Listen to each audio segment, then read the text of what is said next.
Evangelio de Juan, capítulo 15. Vamos a leer del versículo 1 al 17, pero nos vamos a enfocar del versículo 1 al 6. ¿Sí? Dice Juan 15:1: Yo soy la vid verdadera, y mi Padre es el labrador. Todo pámpano que en mí no lleva fruto, lo quitará, y todo aquel que lleva fruto, lo limpiará para que lleve más fruto. Ya vosotros estáis limpios por la palabra que os he hablado. Permaneced en mí y yo en vosotros. Como el pámpano no puede llevar fruto por sí mismo si no permanece en la vid, así tampoco ustedes si no permanecen en mí. Yo soy la vid, ustedes los pámpanos. El que permanece en mí y yo en él, éste lleva mucho fruto, porque separado de mí nada podéis hacer. El que en mí no permanece será echado fuera como pámpano, y se secará, y los recogen, y los echan en el fuego, y arden. Si permanecen en mí, y mis palabras permanecen en vosotros, pedid todo lo que queréis, y os será hecho. En esto es glorificado mi Padre, en que llevéis mucho fruto, y seáis así mis discípulos. Como el Padre me ha amado, así también yo os he amado. Permaneced en mi amor. Si guardareis mis mandamientos, permaneceréis en mi amor, así como yo he guardado los mandamientos de mi Padre y permanezco en su amor. Estas cosas les he hablado para que mi gozo esté en vosotros y vuestro gozo sea cumplido. Este es mi mandamiento, que se amen unos a otros como yo los he amado. Nadie tiene mayor amor que este, que uno ponga su vida por sus amigos. Ustedes son mis amigos si hacen lo que yo os mando. Ya no os llamaré siervos, porque el siervo no sabe lo que hace su señor, pero os he llamado amigos, porque todas las cosas que oí de mi Padre os las he dado a conocer. No me elegisteis vosotros a mí, sino que yo os elegí a ustedes. Y os he puesto para que vayáis y llevéis fruto, y vuestro fruto permanezca, para que todo lo que pidiereis al Padre en mi nombre, Él os lo dé. Esto les mando, que se amen unos a otros. Hermanos, como muchos podrán recordar, una de las cosas que más le gustaba hacer al pastor Mario Martínez, a mi papá, era cocinar. ¿Sí? Muchos recuerdan a mi papá por sus asados. Y, y qué bien que los hacía, y siempre surgen esa clase de comentarios. Lo que pocos saben es que en los últimos años de su vida mi papá se había obsesionado con un ingrediente, que es la palta. Cada vez que mi papá hacía asado, él tenía un montón de paltas frisadas porque le gustaba hacer una salsa de palta con ajo, después les paso la receta. Y la verdad que acompañaba muy bien el asado. Entonces, yo creo que mi papá se obsesionó con ese ingrediente en los últimos años de su vida. Y tal fue la obsesión, hermanos, que se le ocurrió plantar una palta en el patio de mi casa. Sí, ya me imagino a mi papá plantando, no sé si fue la semilla o el árbol, pero yo ya me lo imagino a mi papá contando cuántas paltas iba a sacar de ese árbol. Y bueno, el árbol creció, hermanos, y creció muchísimo ese árbol, pero muchísimo. Y para sorpresa y frustración e indignación de mi papá, yo creo que en 20 años debe haber dado una sola palta. Y, y creo que yo la arranqué de apurado y la rompí y se me reventó en el piso. Este árbol no solamente era causa de indignación para mi papá, también lo es para mi mamá hasta el día de hoy, que en verano se llena de toneladas de hojas el patio y mi mamá se debe acordar de mi papá y de esa obsesión por las paltas.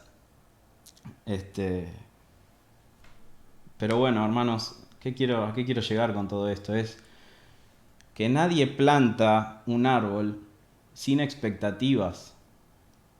Nadie planta un árbol por plantar un árbol. Todos los que plantan un árbol tienen expectativas, y son esas expectativas las que impulsan a quien plantó ese árbol a regarlo, a cuidarlo, a protegerlo de las plagas, a protegerlo de las heladas, ¿sí? a preocuparse de que crezca recto, y le ponen un tutor y lo cuidan de las hormigas, que no se coman las frutas, que le dé buena luz, ¿no? Y la razón de todo ese trabajo, de todo ese esfuerzo, de todo ese cuidado, es que es la expectativa de que en algún momento vamos a poder disfrutar de esos frutos, ¿no? Ahora, qué indignación cuando después de tanto cuidado, después de tanto trabajo, resulta que todo fue en vano, que todo ese trabajo no sirvió para nada, que la planta que tanto cuidamos era estéril o no da frutos. Bueno, hermanos, muchas veces en el Antiguo Testamento Dios compara a la nación de Israel con una vid, un árbol de uvas, una vid que Él mismo plantó. Y Él la plantó para que diese frutos. Para eso la plantó. Para deleitarse en esos frutos. Pero esta nación nunca produjo los frutos que Dios esperaba de ella. Y cada vez que vemos en el Antiguo Testamento esta figura de la vid, cada vez que aparece la vid asociándose con el pueblo de Israel, Dios la trae, Dios trae esta figura para recalcar el hecho de que esta nación nunca produjo los frutos que Dios esperaba. Y son muchos textos en donde la vid aparece en el Antiguo Testamento, lo encontramos en los profetas, en Ezequiel, en Zacarías, en Jeremías, en Isaías, lo encontramos en los Salmos. Yo solamente quiero leer un texto muy importante, un texto que viene a resumir todos los demás de cuando Dios habla respecto de Israel como una vid que Él plantó. Isaías capítulo 5, y le pido que este texto lo busquemos. Isaías capítulo 5, versículo 1.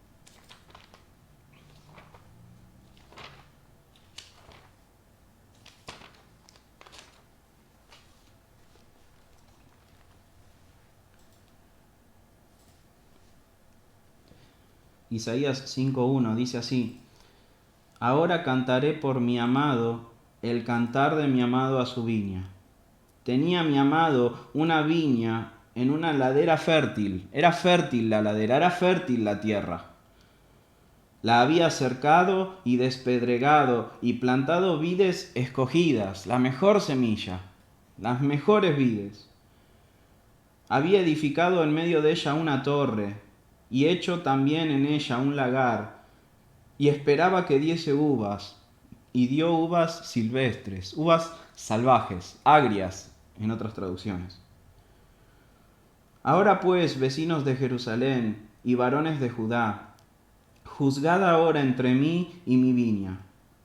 ¿Qué más se podía hacer a mi viña que yo no haya hecho en ella? ¿Cómo esperando yo que diese uvas, ha dado uvas silvestres? Os mostraré pues ahora lo que haré yo a mi viña. Le quitaré su vallado y será consumida. Aportillaré su cerca y será hollada. Haré que quede desierta. No será podada ni cavada, y crecerán el cardo y los espinos, y aún a las nubes mandaré que no derramen lluvia sobre ella. Ciertamente la viña del Señor de los ejércitos es la casa de Israel, y los hombres de Judá planta deliciosa suya. Esperaba juicio, y he aquí vileza, justicia, y he aquí clamor. El Señor había escogido a esta nación para ser un pueblo santo, hermanos, un pueblo separado de todo el resto, un pueblo especial. Un pueblo en el que la justicia de Dios resplandezca a todas las demás naciones, para que todas las demás naciones conozcan al único Dios verdadero y vengan a la adoración a este Dios verdadero. El fruto que Dios esperaba de esta nación es que todas las demás naciones vean al gran Dios de Israel y se congreguen todos a una para adorarlo y se conviertan de sus ídolos. Pero Israel se entregó a los ídolos de aquellas naciones que debía atraer y se mezclaron con los demás pueblos y ellos mismos se pervirtieron a sí mismos y se corrompieron y corrompieron su justicia y sus jueces se corrompieron y sus sacerdotes se corrompieron. El Señor le dice a este pueblo por medio del profeta Jeremías: te planté de vid escogida, simiente verdadera, toda ella. ¿Cómo pues te me has vuelto sarmiento de vid extraña? ¿Lo ven? Cada vez que la vid aparece como figura del pueblo de Israel, siempre es para recalcarle que nunca dio los frutos que Dios esperaba. Y Jesús mismo, cuando viene a este mundo, Él mismo también trae esta figura de la vid a su predicación. Él también va a usar la misma figura que en el Antiguo Testamento para ilustrar, para graficar la penosa condición espiritual de este pueblo. Por favor, acompáñenme a Mateo. Mateo capítulo 21.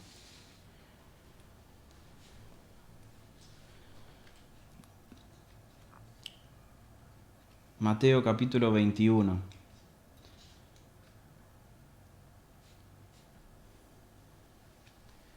En el versículo 33.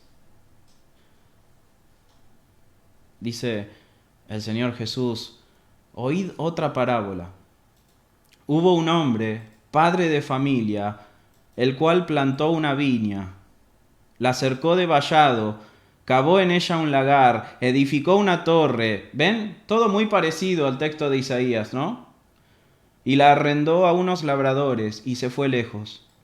Y cuando se acercó el tiempo de los frutos, envió a sus siervos a los labradores para que recibiesen sus frutos, mas los labradores, tomando a los siervos, a unos golpearon, a otros mataron y a otros apedrearon. Envió de nuevo otros siervos, más que los primeros, e hicieron con ellos de la misma manera. Finalmente les envió su hijo, diciendo: tendrán respeto a mi hijo. Mas los labradores, cuando vieron al hijo, dijeron entre sí: este es el heredero, venid, matémosle y apoderémonos de su heredad. Y tomándole, le echaron fuera de la viña y le mataron. Así mataron a Jesús fuera de Jerusalén. Cuando venga pues el Señor de la viña, ¿qué hará a estos labradores?, preguntó Jesús.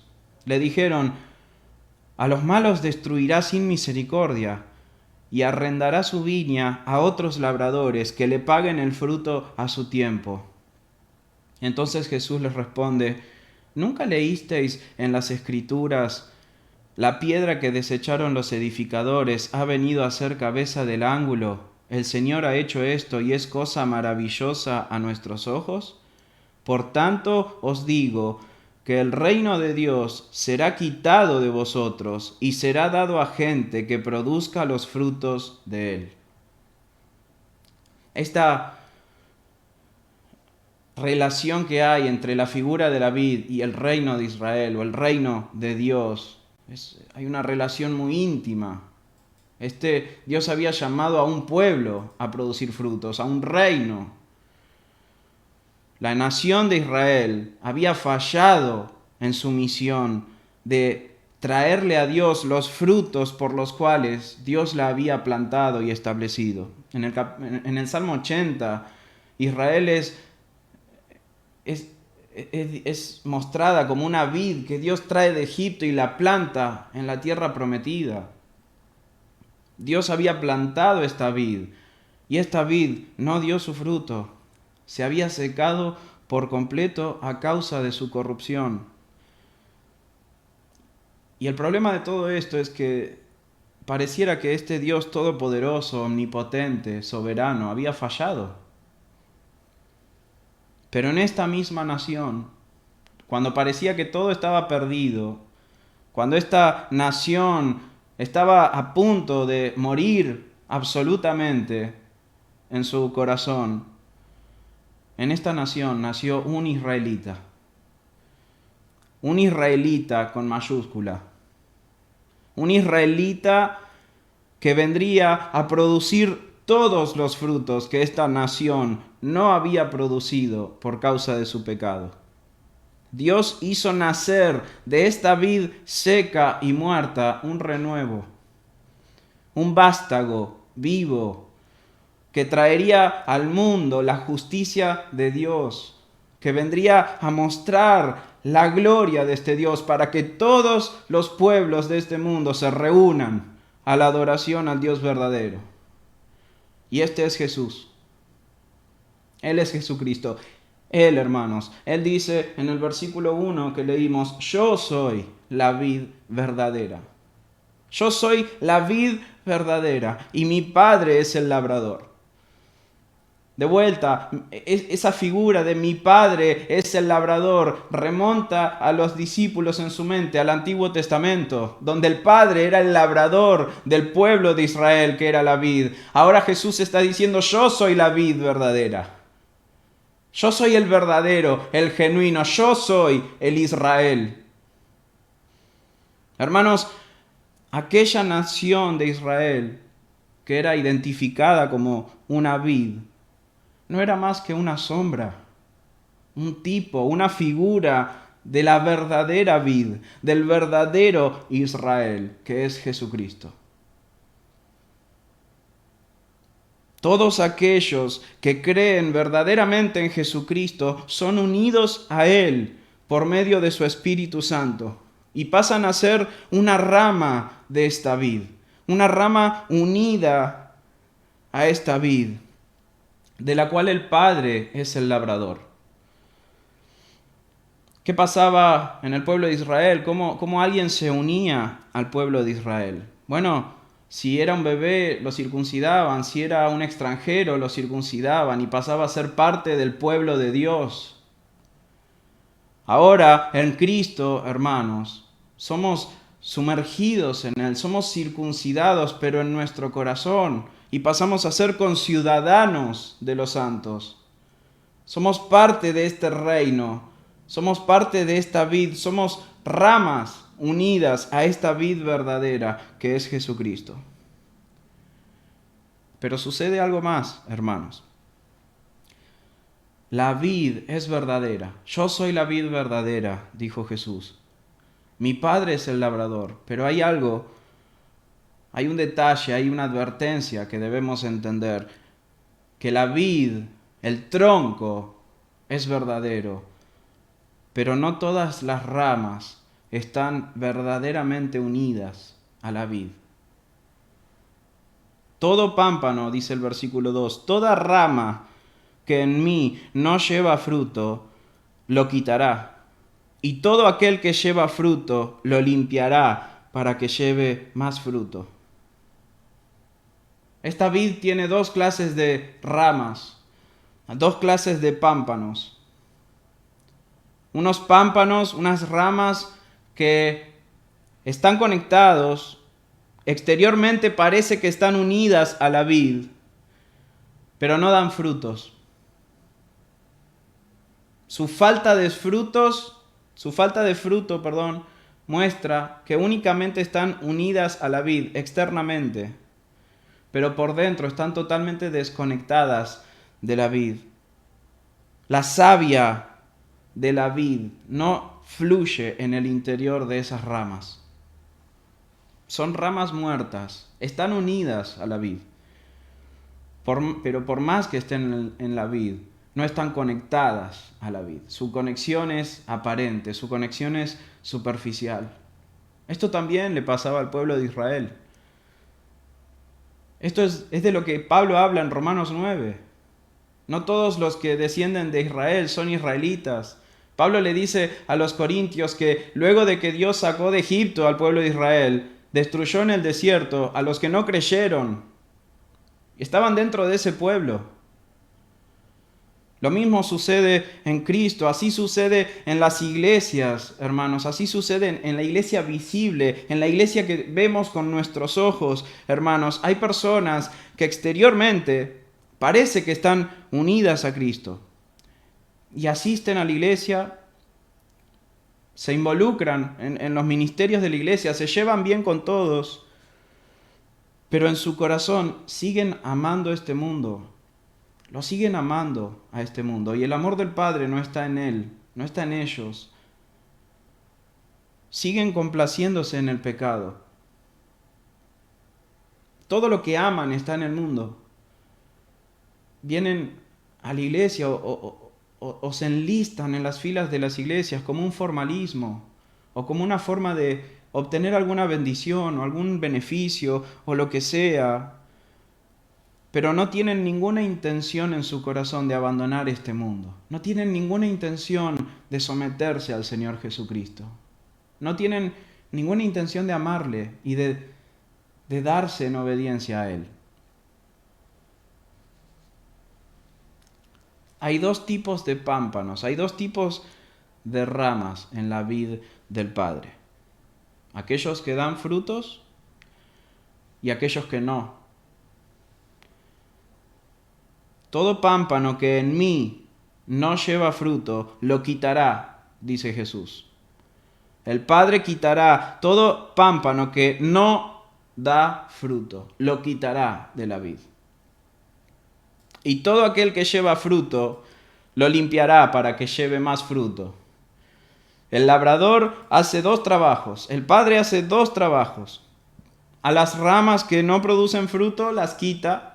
Y a las ramas que producen fruto, las limpia, las trata para que den más fruto. Fíjense, son dos resultados distintos para cada tipo de rama, pero la herramienta que utiliza Dios, la herramienta que el labrador divino utiliza para ambos tipos de ramas, es la misma. Con la misma tijera con la que poda las ramas fructíferas para limpiarlas, para que produzcan más y mejores frutos, con esa misma tijera, con ese mismo cuchillo, corta las ramas que no producen frutos para retirarlas definitivamente de la vid. Y esa herramienta, hermanos, son las pruebas, las aflicciones, las persecuciones. Como hablaba el pastor hoy, que las pruebas son las que producen frutos en los cristianos. En los cristianos producen frutos, pero esas mismas pruebas en los falsos creyentes produce que huyan, producen que sean quitados, removidos de la comunión con Cristo. El Señor grafica algo de esto en Mateo 13. Él dice en la parábola del sembrador, el que fue sembrado en pedregales, este es el que oye la palabra y al momento la recibe con gozo. Por un tiempo están contentos, se sienten cómodos, pero no tiene raíz en sí, sino que es de corta duración, pues al venir la aflicción o la persecución por causa de la palabra, luego tropieza. Eso es lo que produce la aflicción en una rama muerta, que se quiebre, que se salga de la vid. Pero la misma aflicción, el mismo sufrimiento, el mismo padecimiento produce frutos en el verdadero creyente. Dice Santiago 1:2, hermanos míos, tened por sumo gozo cuando os halléis en diversas pruebas, sabiendo que la prueba de vuestra fe produce paciencia. Tres frutos, tres aspectos del fruto del Espíritu se nombran en este texto. Sumo gozo, fe, paciencia. En el verdadero creyente las pruebas aumentan el gozo, producen paciencia y refinan la fe. La misma herramienta que el Padre usa para todos da dos resultados distintos. Las mismas pruebas que producen frutos en las ramas vivas son las que quiebran y remueven a las ramas muertas de la vid. No es que alguna vez estas ramas estuvieron unidas. No es que haya cristianos que pierden su salvación. No, es que nunca la tuvieron. Nunca estuvieron verdaderamente unidos a la vid. La unión era aparente. Y esto es real, hermanos. Esto es real. Hay muchas personas van a Dios para obtener cosas de Dios, pero no porque amen a Dios, no porque busquen a Dios. Así que estas ramas que no dan frutos, no dan frutos porque nunca la savia de la vid fluyó a través de ellas. Y por eso no dan frutos. Porque no están conectadas a la vid y la vid no puede hacer llegar su savia. No les hace llegar su savia a estas ramas. Y esto es exactamente lo que sucedió con Judas, hermanos. Jesús les dice en el versículo 3 del texto que leímos hoy: ya vosotros estáis limpios por la palabra que os he hablado. ¿Quiénes estaban ahí? Judas no estaba ahí. ¿Lo ven? La última vez que Jesús había dicho algo parecido fue en la cena, hace unos momentos atrás, en el capítulo 13. Él les dice: vosotros limpios estáis, aunque no todos. ¿Y por qué dijo aunque no todos? Porque Judas estaba ahí. Aparentemente estaba con ellos, comía del mismo plato, participaba del mismo ritual, pero no estaba unido al Señor Jesucristo, no estaba limpio. No es que alguna vez estuvo limpio y se ensució, no estaba limpio, nunca estuvo limpio. Ahora que el Padre removió a Judas, el Señor Jesús les dice a todos: vosotros estáis limpios por la palabra que os he hablado. Y no tiene que aclarar más nada. No tiene que hacer ninguna salvedad a esa declaración. Los que estaban ahí, esos 11, eran los suyos, los verdaderos, los que verdaderamente estaban unidos a la vid verdadera.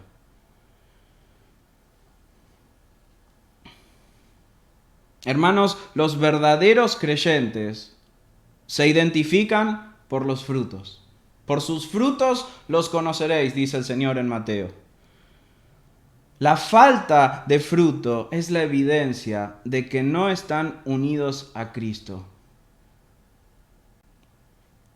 No están unidos a Cristo y no tienen al Espíritu Santo morando en ellos. No tienen el Espíritu de Cristo morando en ellos. Y no pueden, y no dan fruto. Y ahora la pregunta es: Esteban, ¿cuál es el fruto? ¿De qué fruto estamos hablando? ¿Qué clase de frutos el Padre está esperando? Bueno, si vamos recorriendo el Nuevo Testamento, nos vamos a encontrar con varias cosas a las que los apóstoles le van llamando fruto. En Romanos 1:13, Pablo llama fruto a los nuevos creyentes, a las almas que son ganadas por medio de la predicación del Evangelio. Pablo les dice fruto. Epeneto es el primer fruto de Acaya para Cristo, dice en el capítulo 16 de Romanos. En Romanos 6:22, por ejemplo, Pablo llama fruto al proceso de santificación del creyente. Tenéis por vuestro fruto la santificación ahora que estáis en Cristo. En Romanos 15, Pablo llama fruto a las ofrendas, a esas ofrendas que los hermanos le habían dado para la iglesia en Jerusalén, que estaba pasando necesidad. Pablo le llama fruto a esa bondad, a esa ofrenda, a esa ayuda económica que los hermanos habían juntado. En Gálatas 5:22 tenemos el gran texto sobre el fruto del Espíritu, ¿no? Mas el fruto del Espíritu es amor, gozo, paz, paciencia, benignidad, bondad, fe, mansedumbre, templanza, dominio propio. En Efesios 5 se nos dice que el fruto del Espíritu es toda bondad, toda justicia y toda verdad. En Colosenses 1:6, Pablo llama fruto al tener mayor conocimiento de la palabra de Dios. Eso es un fruto. Conocer más la palabra de Dios, estar llenos del conocimiento de Dios. Y en Hebreos 13, capítulo 13, versículo 15, se nos dice que las alabanzas son frutos de labios que confiesan el nombre del Señor. Así, pero hermanos, ¿cómo podríamos resumir todo esto? ¿Cómo podríamos resumir todo esto? Porque el texto en el que Jesús habla una y otra vez utiliza la palabra en singular, fruto. Fruto, ¿cuál es el fruto del que el Señor nos habla? ¿Cuál es el fruto que contiene todos estos aspectos de los que se habla en el Nuevo Testamento? Hermanos, es el carácter de Cristo. Es el carácter de Cristo. Es ser semejantes a Cristo en cada aspecto de nuestra vida. Es que la vida de Cristo, es que el carácter de Cristo, es que las palabras de Cristo, los pensamientos de Cristo, la bondad, la generosidad, la santidad de Cristo se manifieste en nosotros. Y si fuéramos como Cristo, haríamos todas estas cosas y tendríamos todas estas virtudes en nuestro carácter. Amaríamos, tendríamos paz en medio de la persecución, gozo en medio de la aflicción, paciencia en medio de la prueba. Estaríamos pensando en el bienestar de los demás, estaríamos siendo generosos, bondadosos, alabaríamos al Señor.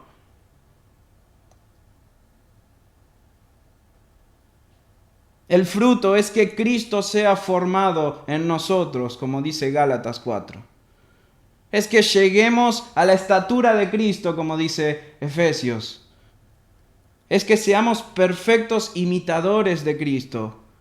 Es que lleguemos a ser la viva imagen del Señor Jesucristo, como dice 2 Corintios 3. Ese es el gran objetivo, hermanos. Ese es el fruto que el Padre espera. El Padre quiere ver a su Hijo, porque Él es la vid verdadera. Él es el amado, Él es el precioso, el más precioso de los hijos de los hombres. El Padre quiere ver a su Hijo. Él está esperando que su Hijo se manifieste en nosotros. Ese es el fruto, esa es la razón por la cual el Padre plantó esta vid verdadera. Él quiere recibir esos frutos. Y su intención, hermanos, es recibir mucho fruto. Fíjense cómo el texto que leímos nos lleva a cada vez más. Empieza el versículo 2 diciendo, el que lleva fruto, lo limpiará para que lleve más fruto. Y en el versículo 5 dice, y este lleva mucho fruto.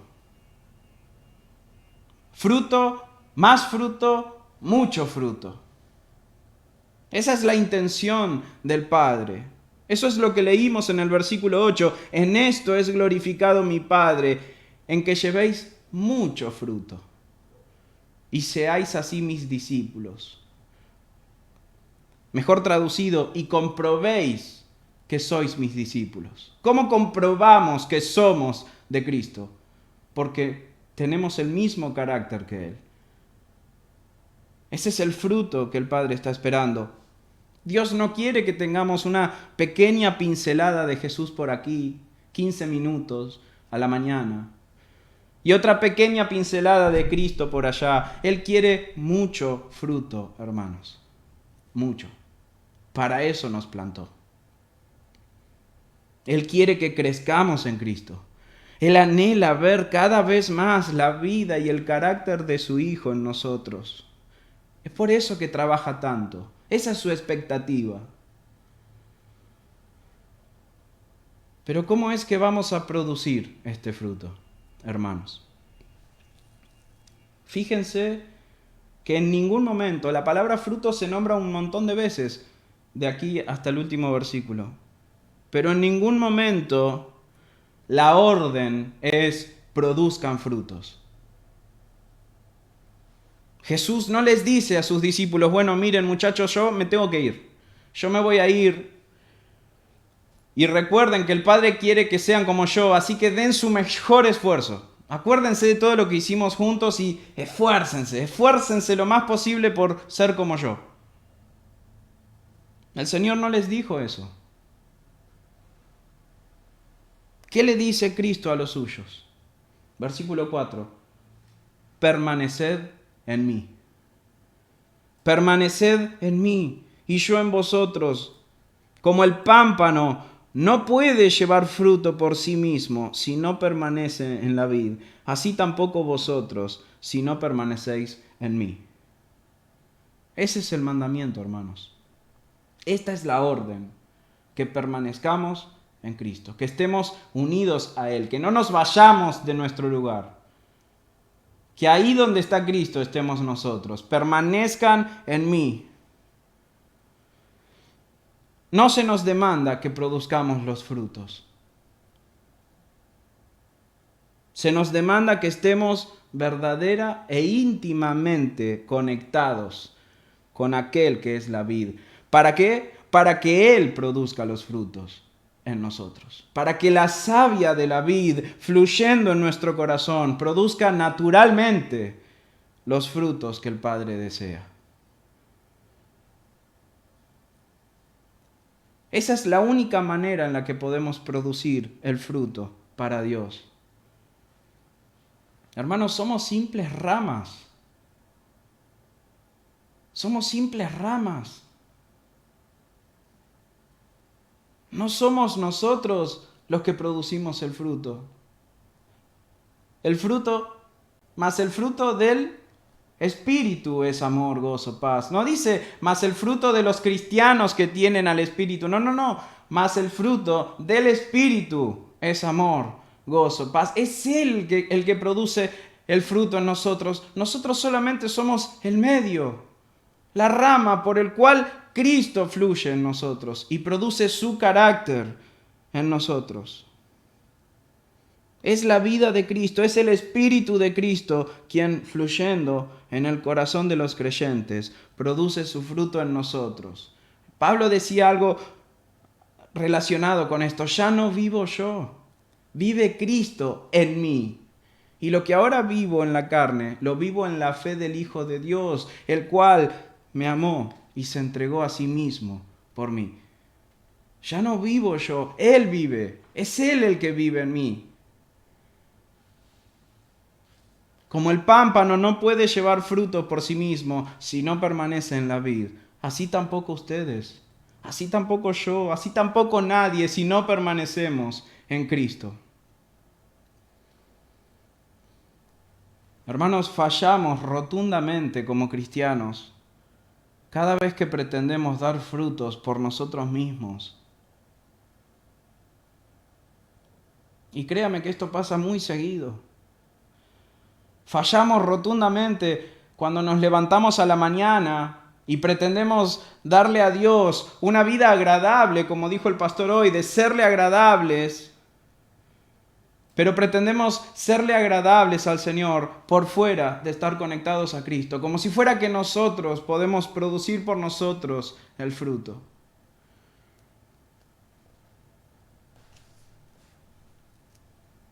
Decimos, hoy voy a ser un buen empleado, hoy voy a ser honesto en mi trabajo, pero me voy de mi casa sin orar.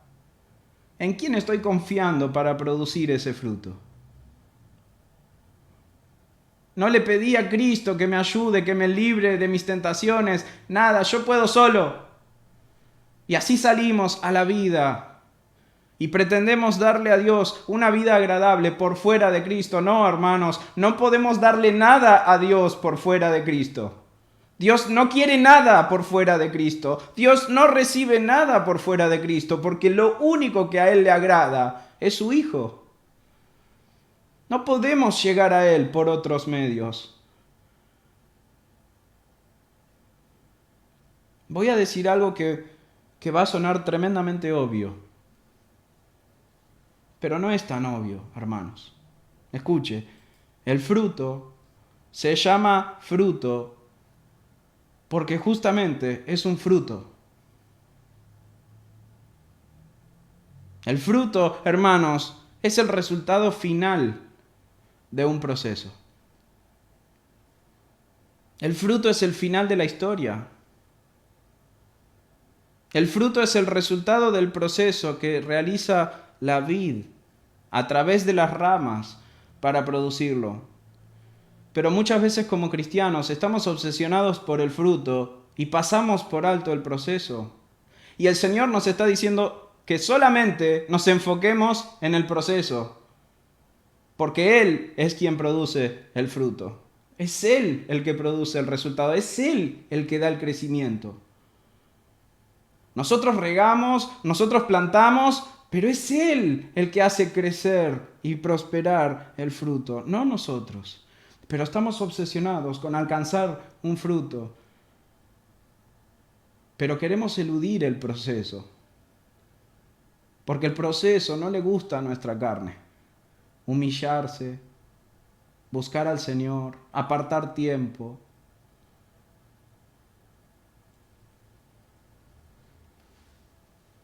Muchas veces como cristianos fallamos en serle agradables a Dios, porque justamente lo que pretendemos es serle agradables a Dios, sin estar en comunión con Cristo. Y la única manera de que le agrademos es que estemos en íntima comunión con Cristo. Hermanos, la única vida que produce fruto es aquella que está constantemente conectada y en total dependencia a Cristo. El Señor no quiere frutos por otro lado. Él solo le compra a Cristo. Él solo recibe frutos de Cristo. Y hermanos, podemos hacer un montón de cosas, pero si las cosas que hacemos no son el resultado de haber estado en comunión con su Hijo, a Dios no le interesa, porque dice Romanos 14:23, todo lo que no nace de fe es pecado. Jamás le hemos dado un fruto a Dios por fuera de Jesucristo. ¿Lo podés entender? Jamás le diste nada a Dios por fuera de Cristo. Jamás. El Señor Jesús dice, cuando traigas tu ofrenda al altar y te acuerdas que tu hermano tiene algo contra ti, deja tu ofrenda y ve y reconcíliate primero con tu hermano. Y entonces ven y presenta tu ofrenda. Y nosotros estamos peleados con un montón de gente y presentamos ofrendas a Dios y pretendemos que Dios las acepte, pero en ningún momento obedecimos al Señor Jesucristo. ¿Acaso el Señor va a recibir ese fruto? No, hermanos, de ninguna manera. No. Hermanos, Jesús es la vid. Cristo es la fuente de toda virtud. Es la fuente de toda buena obra, es la fuente de todo amor genuino, de toda paz verdadera, de todo gozo, de toda vida, de toda justicia, de toda verdad. Y es su Espíritu morando en nosotros, uniéndonos a Cristo y fluyendo entre Él y nosotros, quien produce en nosotros toda virtud, toda verdad, toda paciencia, todo gozo, todo amor. No podemos nosotros ahora hacer fuerza y yo quiero amar a mi hermano, quiero amar a mi esposa. No podemos producir el fruto nosotros. La orden es permaneced en mí. Esta es la razón por la que la ley no podía salvarnos, hermanos. La ley nos demandaba frutos, pero no nos capacitaba para llevarlos a cabo. No nos capacitaba para ello. Pero ahora en Cristo, en la verdadera vid, unidos a Él por su Espíritu, ahora sí podemos dar fruto agradable a Él. Ahora sí Él puede producir en nosotros el carácter de su Hijo. Yo soy la vid, versículo 5, vosotros los pámpanos. El que permanece en mí y yo en él, éste lleva mucho fruto, porque separados de mí nada podéis hacer. ¿Qué podemos hacer separados de Cristo? ¿Qué dijo Jesús? Nada. Pero ¿cómo nada? Hacemos un montón de cosas. ¿De qué nada está hablando Jesús? No podemos hacer nada que le agrade al Padre. Separados de Cristo, no podemos agradar a Dios. Podemos hacer un montón de cosas. Podemos hacer un montón de cosas buenas, inclusive, hermanos. Pero para Dios es lo mismo que nada. Si esas obras no son el resultado de haber estado en íntima comunión con Cristo, si las obras que hacemos no son el resultado de obedecer a Cristo, de amar a Cristo, de someter nuestras vidas a Cristo, entonces todo es en vano. Es como los camiones que cuando hay problemas económicos empiezan a tirar la fruta, porque ya no sirve venderla, es en vano, todo es en vano cuando hacemos las cosas por fuera de Cristo. Cuando hacemos las cosas para nuestro ego, para nuestro orgullo, cuando hacemos las cosas por interés, esperando recibir de Dios una bendición, todo eso no sirve para nada, hermanos. Cuando no lo hacemos por amor al Señor Jesús, cuando no lo hacemos por estar sometidos a su voluntad, todo es en vano.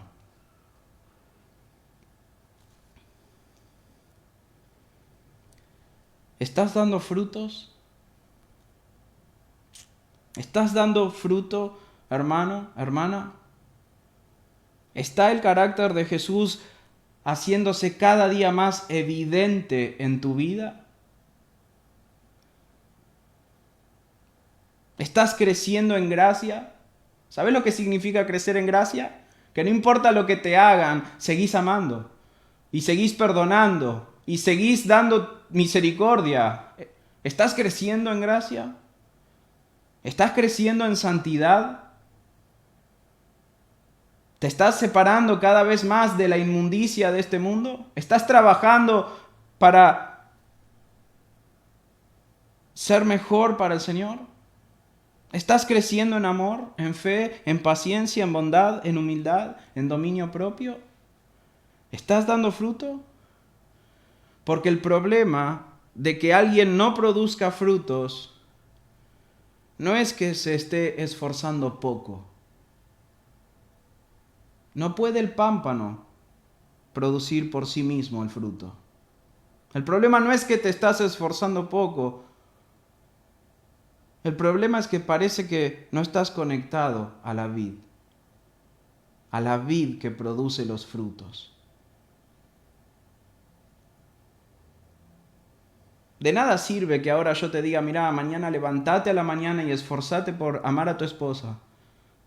Esforzate por no mentir, por ser honesto en tu trabajo, por educar bien a tus hijos. De nada sirve que te diga todas estas cosas si no estás en comunión con el Señor Jesucristo. Porque separados de mí, nada podéis hacer. ¿Para qué sirve una rama de vid que está muerta? ¿Para qué sirve una rama de vid que no da frutos? ¿Para qué sirve? No sirve para hacer un mueble. Es una madera que se quiebra, que se seca, que es finita. No sirve para nada, hermanos. La rama de la vid no fue diseñada para otra cosa que para dar frutos. Y si no da frutos, para lo único que sirve es para prender fuego. Nada más.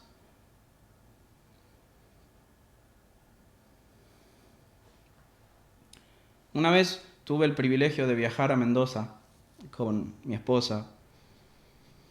Y fuimos a visitar los viñedos y hacer ese recorrido que se hace. Y una de las cosas que nos explicaban es que los labradores, los jardineros que están ahí, tienen que cortar las ramas que no dan frutos. Las tienen que cortar. ¿Por qué? Porque le están absorbiendo nutrientes que podrían ir a otras ramas que sí dan frutos. Y cuanto más savia reciben las uvas, mejor son, más ricas son, mejor sale el producto final. Entonces tienen que cortar las ramas que no dan fruto porque están perjudicando a todas las demás ramas que sí dan fruto. Bueno, el Señor Jesús dice, el que en mí no permanece y no da fruto porque no permanece, será echado fuera como pámpano, y se secará, y los recogen, y los echan en el fuego, y arden. Y fíjense, hermanos, el tiempo verbal, los recogen, los echan en el fuego, y arden, todos en indicativo presente. Los echan, arden, los recogen. Eso nos muestra la realidad del castigo eterno de Dios. Es un presente continuo el infierno, donde la llama no muere, donde el gusano no muere, donde la llama nunca se apaga.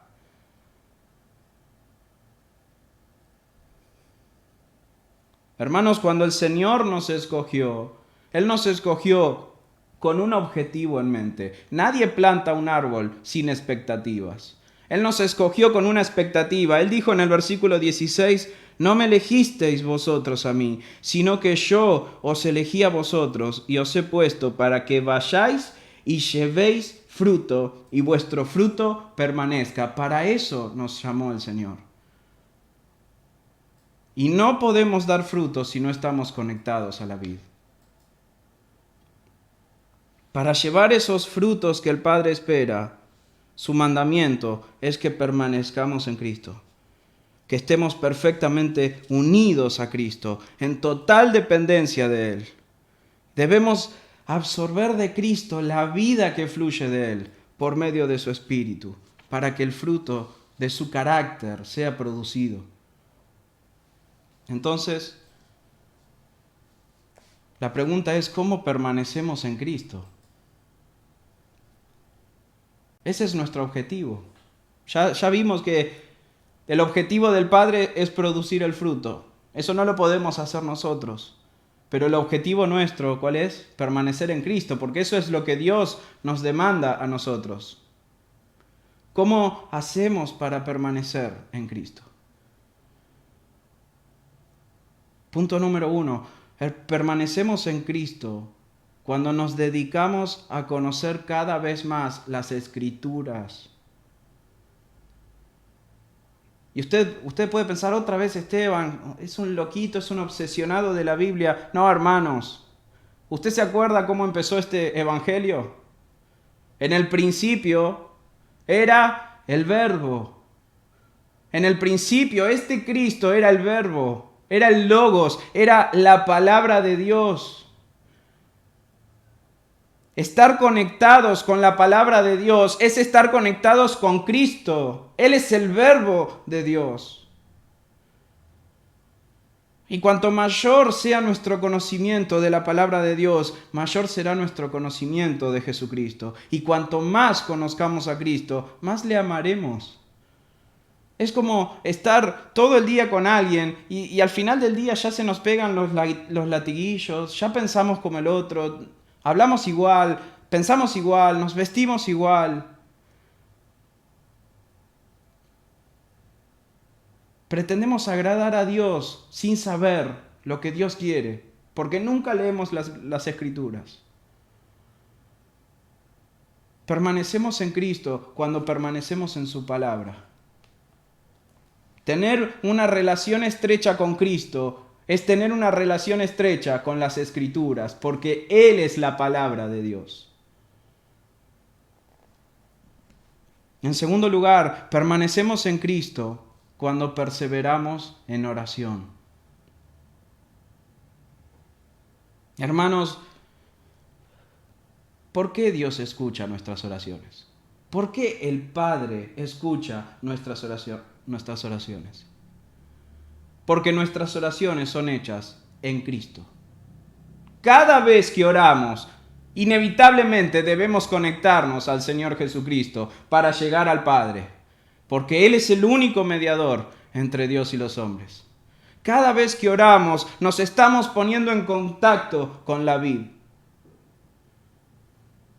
Dice Jesús en el capítulo 14 de Juan, en el versículo 12, de cierto os digo, el que en mí cree, las obras que yo hago, Él las hará también, y aún mayores hará, porque yo voy al Padre, y todo lo que pidiereis al Padre en mi nombre, lo haré, para que el Padre sea glorificado en el Hijo. Si algo pidieres en mi nombre, yo lo haré. La oración nos conecta con el Señor Jesucristo, porque es por medio de Él que somos escuchados, porque Él es el mediador. No solamente estamos imitando a Jesús cuando oramos, estamos llegando al Padre por medio de su intercesión. Es como que llegamos abrazados a Cristo al Padre y por eso Dios nos oye. Dios escucha nuestras oraciones porque cuando Dios huele esa adoración, huele a su Hijo. Y cuando Dios mira nuestras obras, hermanos, las acepta porque tienen el olor de su Hijo. No es por nosotros, somos simples ramas. Es que Dios ama a su Hijo. Parece muy difícil conectar a Esaú con Cristo, pero cuando Isaac olió en Jacob a su hijo, él dijo, el olor de mi hijo, como el del campo que Jehová Dios riega. El olor de mi hijo, eso es lo que Dios huele cuando nos ve a nosotros, el olor de su hijo. Y por eso nos recibe, por eso nos acepta. Cada vez que oramos, estamos presentándonos delante de Dios en Cristo. Y lo necesitamos a Él. Y eso nos hace estar en comunión con Él, orar. En tercer lugar, hermanos, permanecemos en Cristo cuando estamos unidos a su cuerpo.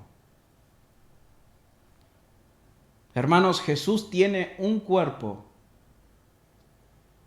Algo de lo que venimos hablando mucho en los grupos caseros, hermanos, y ese cuerpo es la iglesia. Y permanecemos en Cristo cuando permanecemos en íntima comunión con su cuerpo, que es la iglesia.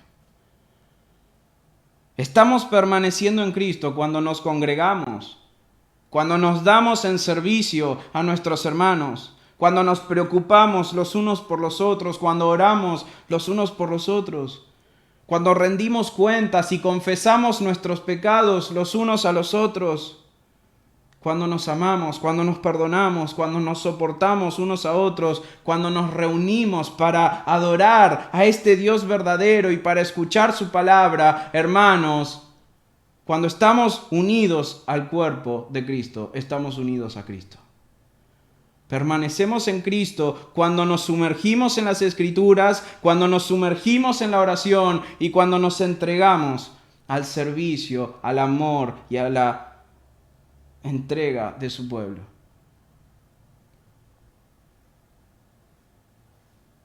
Permaneced en mí es una orden, hermanos. Es una orden de nuestro Señor. Y por un lado, es un hermoso mandamiento, ¿no? Miren si el Señor nos dijera, vayan, produzcan frutos, no sé, arréglense.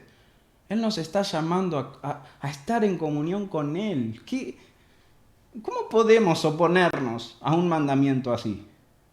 ¿Cómo podemos oponernos a un mandamiento en el cual Dios nos está diciendo, vengan a mí, abrácenme, aférrense a mí, beban de la paz que yo doy, beban del gozo que yo produzco, aférrense a mí? ¿Cómo podemos oponernos a esto?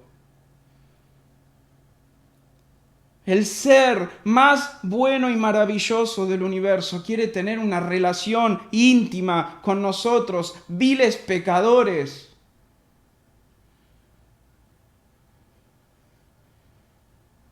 Parece ilógico que el Señor tenga que mandarnos a permanecer en Él. No hay nada más hermoso que estar en su presencia. Pero pasa que nuestra carne todo el tiempo está oponiéndose. Todo el tiempo está ahí. Nos impulsa todo el tiempo a vivir por fuera de Cristo. Y el Señor debe ordenarnos que vengamos a Él. Debe ordenarnos que permanezcamos en Él. Él quiere hacernos bien con este mandamiento. Debemos obedecerlo. Y hermanos, el hecho de que Jesús nos esté ordenando a permanecer unidos a Él, es que debemos esforzarnos en esto. No debemos esforzarnos en producir el fruto. Debemos esforzarnos con todas nuestras fuerzas en permanecer en Cristo. No es que me pongo a orar cuando tengo ganas, o cuando lo siento, o me congrego cuando me siento bien, o cuando me siento contento. Es una orden, hermanos, permanecer en Él. Es una orden orar, es una orden leer, es una orden congregarnos. Porque estamos permaneciendo en Cristo cuando hacemos esto.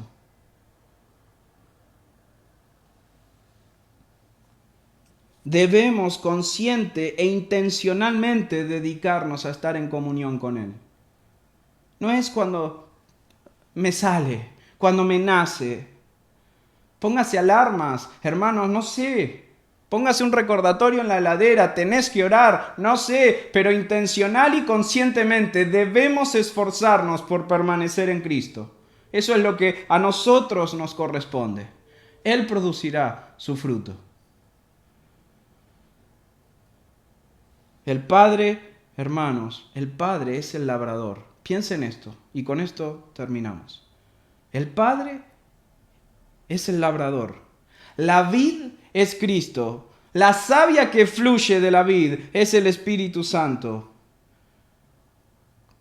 ¿Cómo es posible que haya personas que se dicen cristianos y no producen el carácter de Cristo?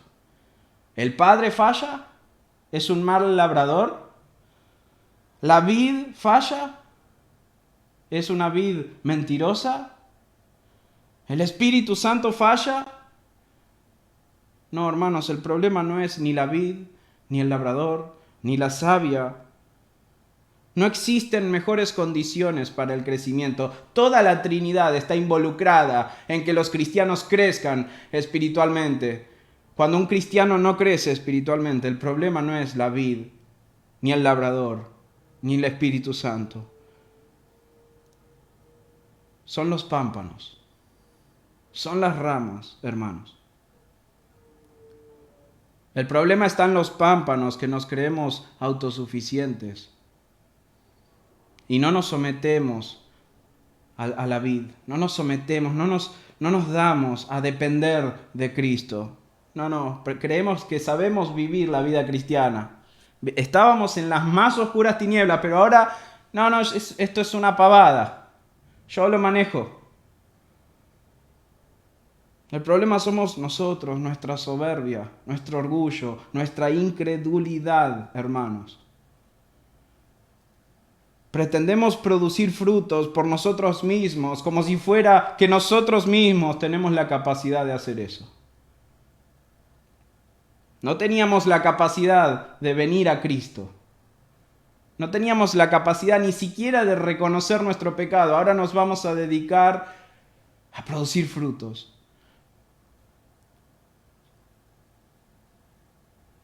Y pretendemos hacerlo por fuera de depender de Cristo. No hace falta leer tanto, no hace falta orar, no hace falta congregarme. Si este es tu caso, hermano, hermana, Dios te está ofreciendo que te arrepientas y vengas a Cristo para ser limpiado y produzcas más fruto.